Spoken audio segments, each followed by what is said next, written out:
You know, I don't think so.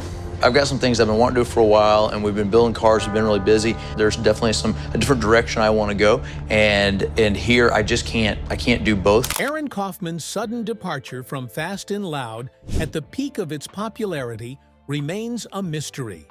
The show premiered on the Discovery Channel in 2012 and quickly became a beloved car show. And when people ask fans who the real star of the show was, they will all say the same thing. It was Aaron Kaufman.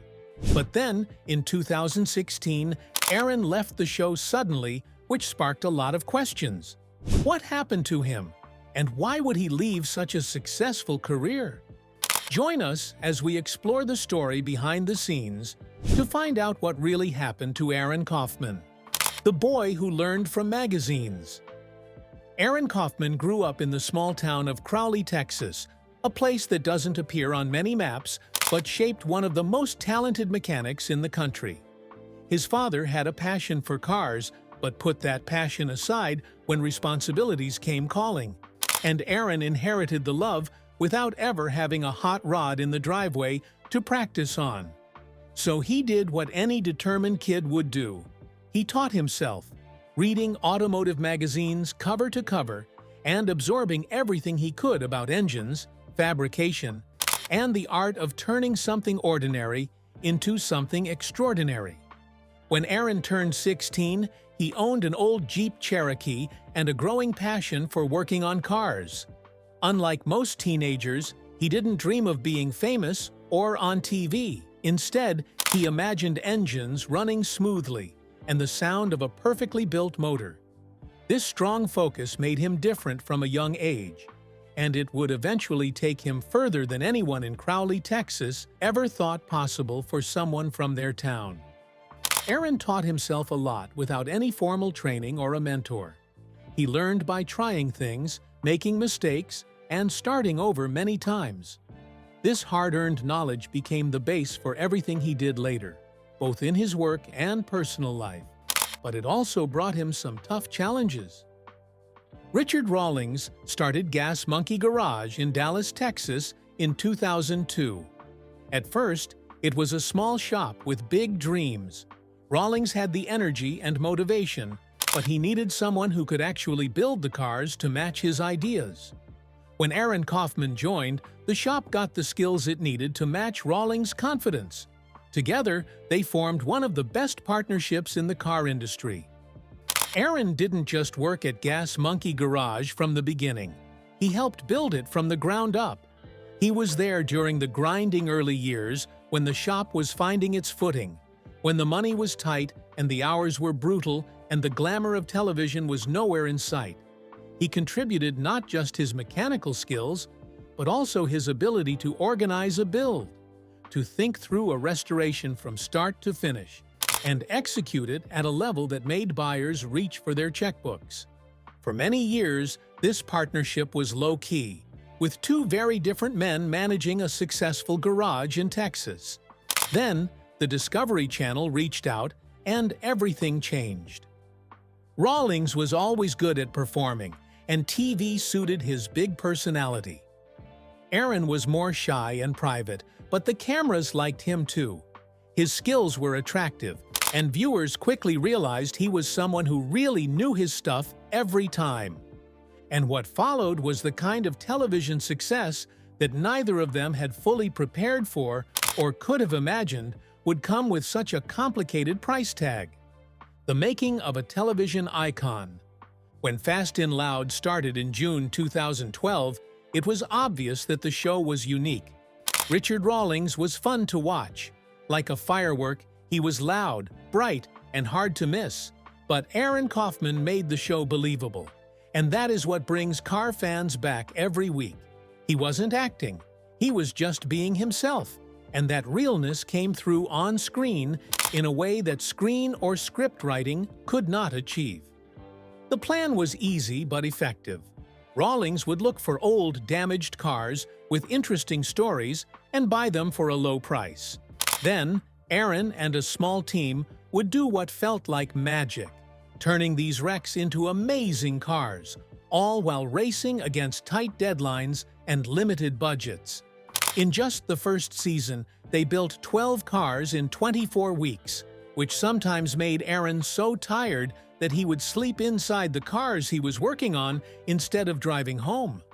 The team worked up to 110 hours a week, and Aaron also traveled from Fort Worth to Dallas every day, adding another 14 hours to his busy schedule. Viewers could see how tired and dedicated Aaron was in every episode, making his work feel deserved and meaningful. Fans started calling him the Bearded Wonder because he stayed calm while doing tough mechanical tasks that even skilled professionals found hard.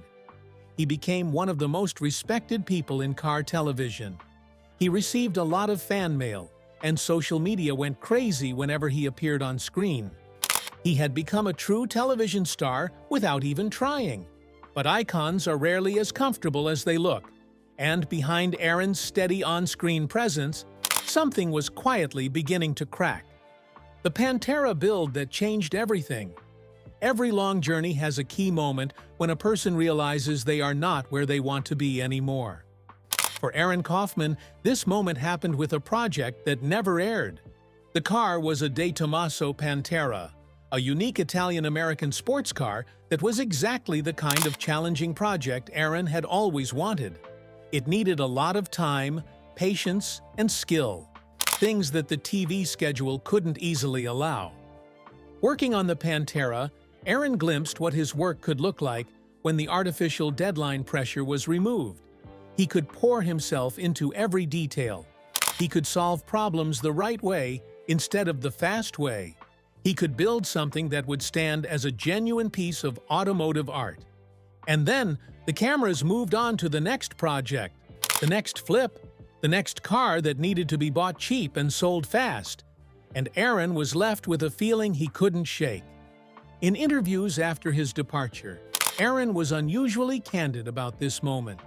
He explained that the Pantera build represented the bottom end of what he wanted to do, meaning the simplest version of the kind of ambitious projects he was hungry to tackle. He wanted to build cars that were even more complex, more detailed, and more extraordinary than that. But television needed smaller projects, faster turnarounds, and more accessible content. The gap between what Aaron wanted to create and what the show needed him to produce had become too wide to ignore.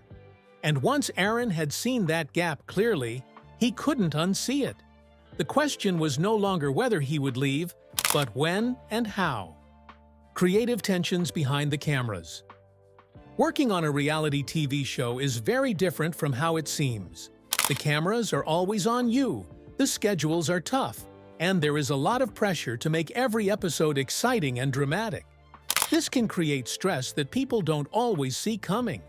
For Aaron Kaufman, who liked to let his work do the talking instead of performing for an audience, the TV world could be tiring in ways that went beyond just the hard work of building cars. Richard Rawlings was very comfortable in front of the camera. He thrived on the excitement, the deals, and the big moments. He was made for it all. However, as the show progressed and both men's personalities became clearer, their different ways of working and living started to cause noticeable tension. Viewers picked up on the conflict between them, and instead of hurting the show's ratings, this tension made it more interesting. But according to Aaron, their differences were deeper when the cameras were off. In a remarkably honest interview, Aaron described seeing the world very differently from Rawlings, particularly when it came to how people should treat each other and what relationships were worth. He wasn't launching a public attack on his former partner, but he was making clear that the split wasn't simply about car builds and television schedules. It was also about two men who had fundamentally different values and visions, and who had reached the point where their paths could no longer run parallel. When the professional differences are about cars, they can sometimes be worked around. But when they run deeper than that, into questions of character and values, walking away becomes not just a choice, but a necessity. The goodbye that stunned a nation. At the end of 2016, Aaron Kaufman talked to Richard Rawlings and told him he was leaving Gas Monkey Garage. He said he wanted to try new things and face new challenges. However, most viewers didn't fully understand how big this change was until the episode aired. Fans reacted quickly and strongly. Online forums and social media were filled with shock, frustration, and sadness. Rawlings publicly expressed his feelings in a kind but clearly hurt way. In a blog post, he admitted that Aaron's departure surprised him completely, saying it came out of nowhere. He admitted that losing Aaron would hurt the business and honestly praised his work. This response was calmer than many expected from someone known for speaking his mind, showing that despite any issues between them, Rawlings understood what he was losing. Aaron, on his side, left quietly and without anger. He didn't give interviews to embarrass anyone or settle old scores. Instead, he focused on his next steps, which he had been planning long before his last talk with Rawlings. He knew exactly where he wanted to go, but couldn't get there while the cameras were on and time was always limited.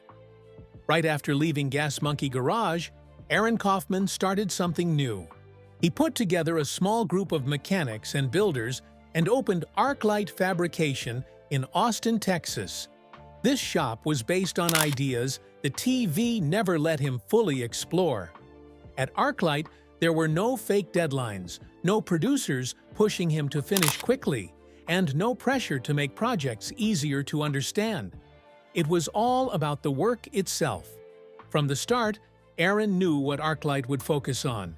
He had always loved classic Ford F-100 trucks, which were popular from 1957 to 1978, but mostly ignored by companies making aftermarket parts. While Chevrolet fans had many options, Ford F-100 owners often had a hard time finding good quality parts. Aaron saw this problem and decided to fix it by creating a line of parts and a restoration service just for the truck he had admired since he was young. The response from the Ford community was quick and positive. Aaron's reputation made sure that Arklight Fabrication would be taken seriously from the beginning, and the quality of the work the shop produced helped build that reputation even more. He was finally doing exactly what he wanted to do, building cars that inspired people, made from creativity and excitement, and not from the demands of a TV show. It was the version of himself he had always been working toward, and it turned out that the audience waiting for that version was even larger than the one he'd left behind. Television comes calling again. Aaron Kaufman left fast and loud, telling himself and anyone who asked that he was done with television. The cameras, the schedules, the constant performance of it all. He had made his peace with walking away from that world, and he meant it. But television, as it turned out, was not quite done with Aaron. Discovery Channel, the same network he had just left, reached out with a proposal that was different enough from Fast and Loud to make him genuinely consider it. In 2018, Aaron returned to television screens with Shifting Gears with Aaron Kaufman, a show that put him front and center as both the star and one of the producers. The concept was closer to his actual vision of what automotive television could be, focused on the craftsmanship, the creativity, and the joy of working with incredible machines. He described the experience as absolutely crushing in terms of the responsibility it placed on him, not just as a performer, but as the person accountable for the quality of the entire production. The show lasted for 2 seasons and showed fans a different side of Aaron Kaufman, who they always felt was there under the drama at Gas Monkey. He was thoughtful, careful, and very passionate about his work. He also took part in the Gymkhana Files, connecting with high-performance content that matched his goals. Each project he worked on was a clear message that when he returned to TV, it would be on his own terms. During his time on television, Aaron Kaufman was quite private for someone whose face was known in garages all over the country. He rarely talked about his personal life in interviews, focusing instead on cars and his craft. However, the pressure of being a TV star, a garage owner, a producer, and a public figure all at once affected some parts of his life. At one point, he honestly said that starting his own journey affected his relationships, first with his girlfriend, then his dogs, and finally his employees. This kind of honesty was typical for Aaron. He didn't fake emotions for the cameras, and he didn't hide behind a perfect public image. When he said something was tough, he truly meant it. When he expressed pride in something he created, that pride was real. Fans who followed him over the years realized that the Aaron they saw on screen was mostly the real him, serious about his work, not interested in unnecessary drama, and happiest when he could focus on solving a mechanical problem that others hadn't figured out yet. Away from the garage and the cameras, Aaron found his joy in the things he had always loved. Classic cars, trucks with soul, the open road, and the particular satisfaction of building something with his hands that would outlast the moment of its creation. He remained in Texas, deeply rooted in the automotive culture that had shaped him from the beginning, and continued pouring himself into Arklight Fabrication with the same single-minded dedication that had made him a star without ever making him comfortable with stardom. As the years went by, it became clearer that Aaron Kaufman was not just a TV star who was good with cars, but a skilled craftsman who found himself on television, where Aaron Kaufman is today. After leaving Gas Monkey Garage, Aaron Kaufman has become a well-respected name in the custom car world, and he did it on his own terms. His business, Arklight Fabrication, is doing well in Austin, Texas, creating the detailed and high-quality builds he always wanted to make. The shop specializes in classic Ford F-100 trucks, attracting Ford fans who want their vehicles handled with care and skill. With an estimated net worth of $8 million, Aaron shows that leaving a popular TV show doesn't mean giving up on success. It can simply mean redirecting that success towards something more meaningful. Aaron has also stayed connected to the racing world, participating in events like the Pikes Peak International Hill Climb, where the combination of mechanical precision and raw nerve required to compete speaks directly to everything he values about his craft. Aaron has said that he has no hard feelings about his relationship with Richard Rawlings. They don't have much of a relationship now, but their ending was not bad. Together, they created something special, and both recognized that. After Aaron left, Fast and Loud continued for 4 more seasons and finished its impressive 16-season run, which is a big deal for any TV show. When fans think back, they usually remember the time when the bearded wonder was in the shop, making the impossible happen with his skills and determination. Aaron Kaufman's story is not a sad one. It is something more inspiring. It's about a man who understood his value and wouldn't let anyone else decide what he should create next. His story is truly inspiring. He started as a self-taught teenager in Crowley, Texas, and became one of the best mechanics in the world. His passion for fixing cars made him successful. It shows what happens when someone has a special talent that doesn't fit into regular rules. Television helped Aaron get noticed, but it also put limits on him. Eventually, he had to break through those limits instead of going around them. Being famous and being creative are not the same, and Fast and Loud showed this clearly. Aaron had both for a time, but when they clashed, he chose to be creative without thinking twice. Not everyone would be brave enough to do that. Many people at the peak of their success would find excuses to stay, but Aaron found reasons to leave. The work he has done since then shows that he made the right choice. The pressure of television nearly cost the automotive world one of its best, and Gas Monkey Garage faced challenges after Aaron walked out the door. Fast and Loud would have looked different had Aaron stayed for all 16 seasons. These reflections remind us that the most talented individuals in any field are often those who refuse to sacrifice their vision for someone else's schedule. Which part of Aaron Kaufman's story resonated most with you? Do you think he made the right call, leaving Gas Monkey Garage when he did? Share your thoughts with us in the comments section. Remember to like, share, and subscribe for more. Also, click the next video showing on your screen. You will enjoy it.